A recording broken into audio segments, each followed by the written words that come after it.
বিসমিল্লাহির রহমানির রহিম।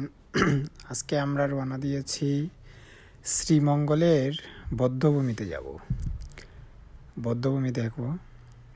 রওনা দিলাম, গুড়ি গুড়ি বৃষ্টি হচ্ছে, তবে কিছুক্ষণ পরেই সূর্য উঠে গেছে। দেখতে পাচ্ছেন রৌদ্রের তাপ। আমরা এখন আছি বধ্যভূমিতে। দেখতে পাচ্ছেন অনেক মানুষের সমাগম। বিশেষ করে বিকেলবেলাতে অনেক মানুষ আসে এই জায়গায়।